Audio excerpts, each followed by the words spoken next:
Hey guys, Zibboyeye or just Zib is fine, and today we head back into those haunted hills. In this episode, we're looking at 2016's franchise resurrection, Blair Witch. But before we cover this revival, let's examine the series' death.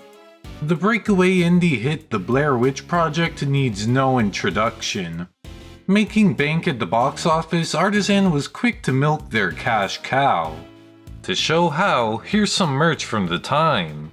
Blair Witch video games, Blair Witch Swiss Army knife, Blair Witch toys, Blair Witch missing bear stuffed animal, Japanese exclusive, and Blair Witch Josh Leonard mixtape.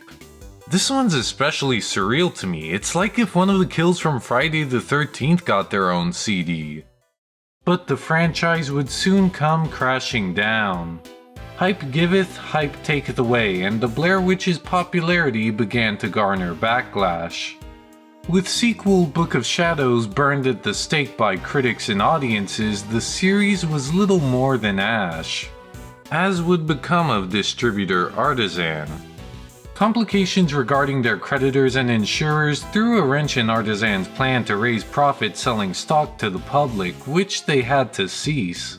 The studio attempted to sue for defraud, but going over the evidence, the courts rejected the case.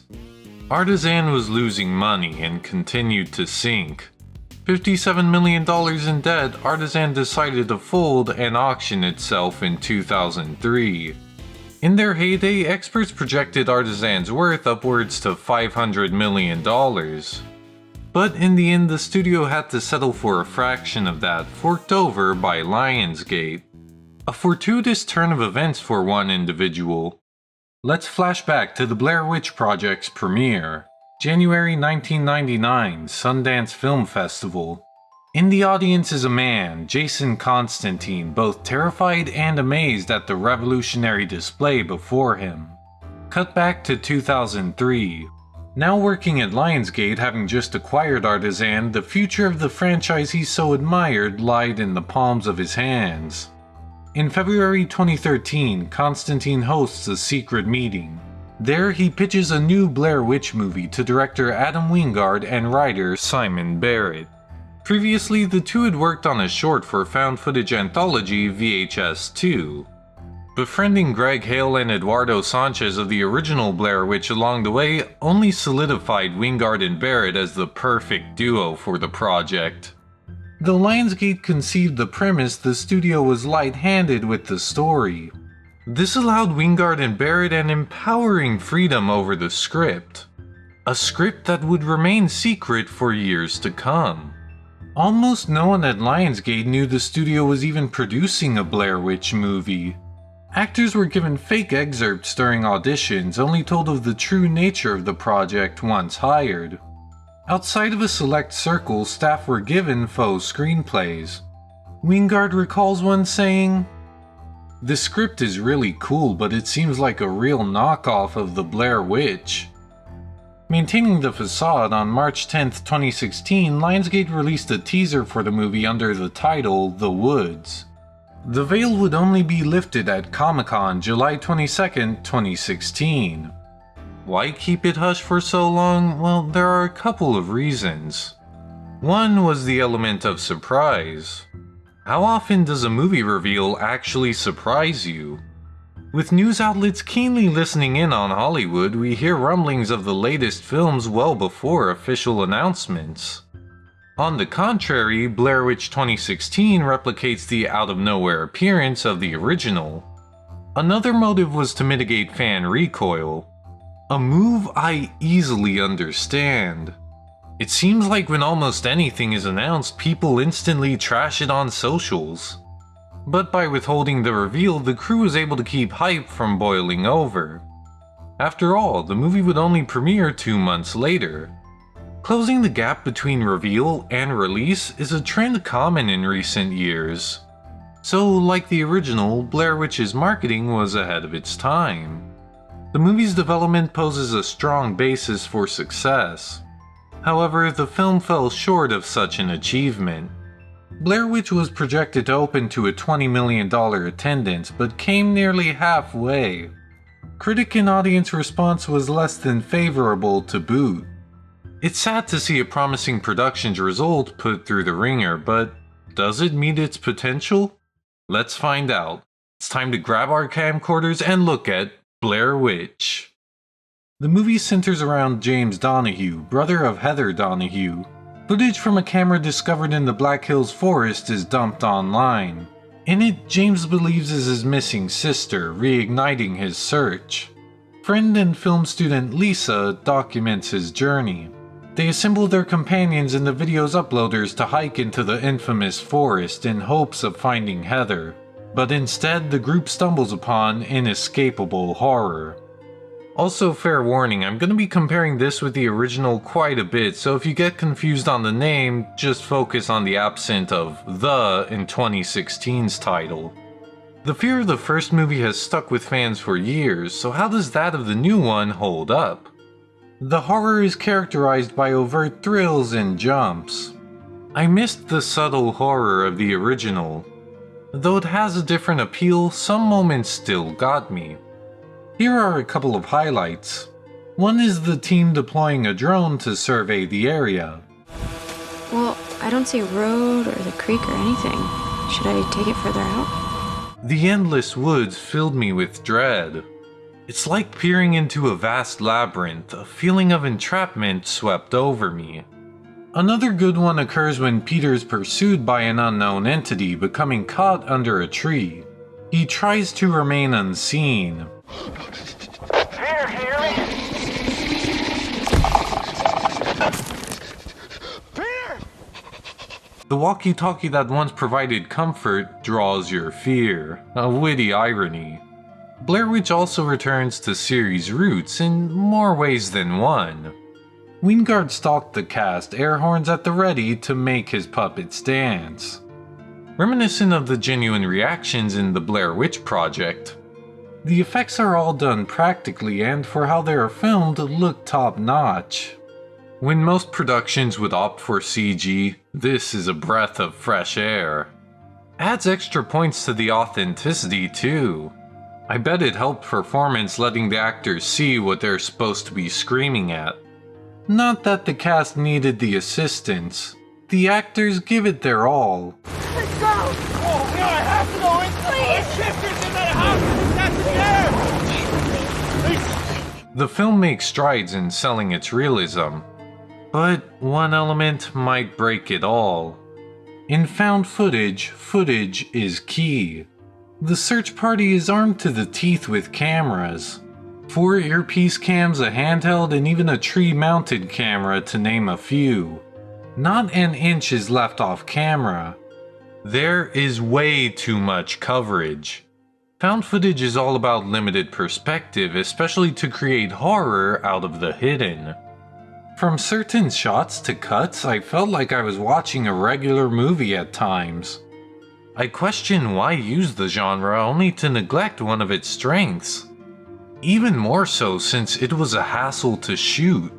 Dealing with the various footage types was a pain and actors had to meticulously recreate their actions for each angle. The cinematography undermined found footage and made production a nightmare, whether filmmaker or audience, both lost. Mirroring the cinematography, the movie is more showy than the original. On which I'm conflicted. The movie features many overt supernatural incidents, such as the endless night the group finds themselves in. I found the blatant, paranormal, multi-dimensional happenings inappropriate for the series, at least at first. Unbeknownst to me, this aspect was present in the first movie, kind of. Supplementary materials like Curse of the Blair Witch details the town's gathering to burn down killer Rustin Parr's house following his conviction. Blair Witch 2016 affirms this. Parr's house was burnt down after he was hanged. Meaning the house Heather and Mike reached should not be standing. This really changes how I view the climax of the Blair Witch Project. I wonder how many viewers knew this. If you only watch the original like you'll find the time-dimensional elements of Blair Witch out of place. But if you're invested in the lore, you'll already get it. It's a shame that the movie initially lost viewers like me who only cared about the original. On the upside, I commend the script's adherence to continuity. As for the writing's quality, let's take a look. An addition to Lionsgate's premise by Barrett is Talia and Lane, the two who discovered and uploaded the video. They tag along, leading the group through the woods. Without them, the first act would center around buddies in the woods. But the two strangers create an insecurity. Though having good conflict in the beginning, I felt disappointed later on. The end of the second act focuses on the rush of scares and running through the woods more than character. Prioritizing tension, the movie overlooks one of my favorite things from the Blair Witch project. When Josh went missing, Heather and Mike grew closer, depending on each other for comfort and overcoming their differences. Heather's famous confession speaks for itself. The characters shine when the situation becomes dire. I love that one of the most iconic moments not only in the movie but horror history is Heather's apology. Beyond any scares, the empathy and intimacy resonated with viewers so strongly. It shows that no matter the genre, character is king, and the Blair Witch Project had it. In contrast, Blair Witch 2016 is so preoccupied with its thrills, it neglects its heart. I've compared this film with the original frequently, and that's because they're relatively similar. Blair Witch is a legacy sequel. Thus it carries the responsibility of reintroducing audiences to the scenario and iconography that began the series. But because of that, similarities only remind me of aspects I preferred in the original. So far the movie has had ups and downs, but I feel solid on the ending, so spoilers until this time, and let's get to it. Lisa and James find the Rustin Parr house. Hearing screams he believes to be Heather's, James runs in. Lisa soon follows. In the basement, a crazed or possessed Lane forces Lisa underground into a tunnel, where one of the scariest scenes in the movie takes place.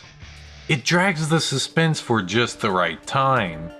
The claustrophobia is exceedingly highlighted in this perspective. Lisa reunites with James in the attic. However, James is taken and Lisa is killed, closing the movie. There is a lot I like with this ending. Like the foreshadowing. This comes in the form of Blair Witch mythos. The legend says if you look directly at the witch, you'll die just from the fright of it. So to avoid the gaze of the witch, Lisa must stare into a corner. A chilling scene that flips the perspective from the original's end. The constrained view is perfect for found footage. Having no idea what was lurking behind the camera, I felt incredibly vulnerable. To support Lisa's death in the attic, the movie plays with Rustin Parr history as well. He would take them up to his attic and make one stand in the corner while he killed the other one. There's been some debate on that, whether it was the attic or the basement. A smart means to replicate the ending of the original. Not to mention a nice detail. One of the things I like about the series is its basis on urban legend. Urban legend thrives in the absence of solid truth. To have rumors and debates over the real story feels authentic. In fact, the appeal of discerning the truth carries over to this movie. Though there is no right answer, there is one wrong one many viewers came to. Several viewers, myself included, thought this creature was the Blair Witch. It didn't help the credits corroborated this misconception. However, Wingard and Barrett were surprised anyone thought this. The confusion is due to a line left on the cutting room floor. An exchange would have established the Blair Witch could not be caught on camera. In post though, back and forths like this were cut down in fear of bogging the pace. It was obvious to the filmmakers the witch couldn't be shown because they wrote it.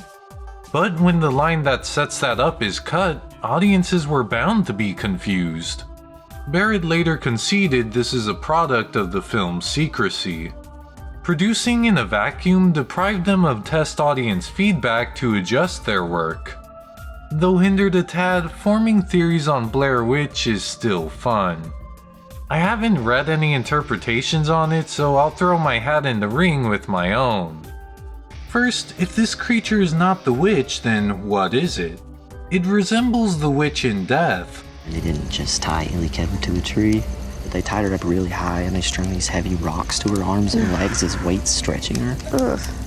Another mystery goes back centuries. A girl drowned in this creek. It's around when Burkittsville was founded, and her mother said she saw a hand reach out of the water and pull her daughter in. The girl's body was never found.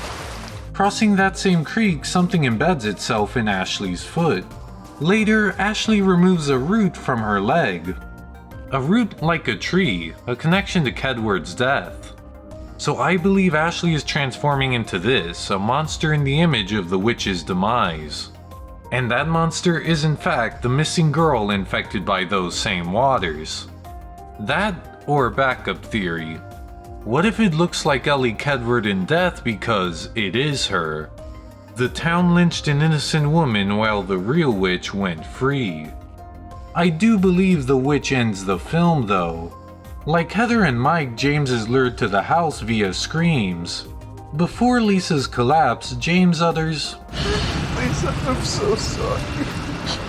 so James is likely the attacker, as I believe Josh was in the original.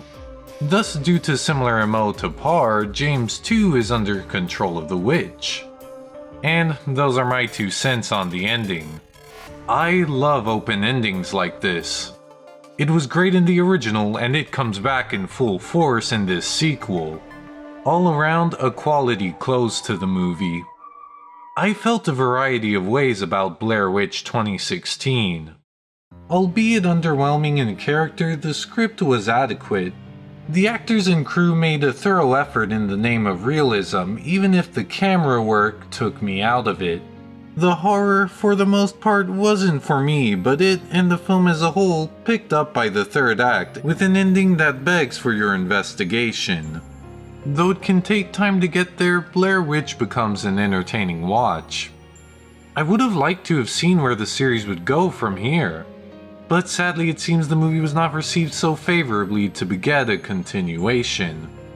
A shame because Wingard and Barrett had planned a sequel. Yet, were the duo given a chance, I doubt they'd sign on for another. In a 2021 interview, Wingard states, "I would never do another Blair Witch movie.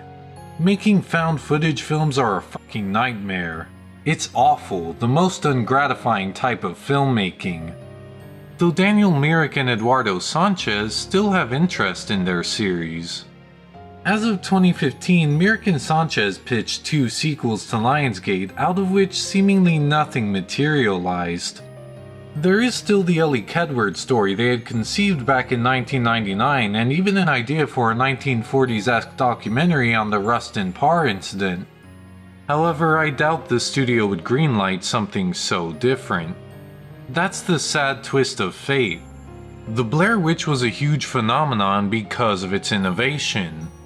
But now that it's a multi-million-dollar franchise, execs are too scared to experiment. Regarding what I want from the future of the series, I'd like something distinct. It would be near impossible to play the Blair Witch Project at its own game. So were there to be a new entry, I hope it embraces nuance to be the best in its own right.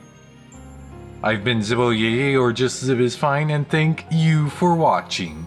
Zibbo, bye bye!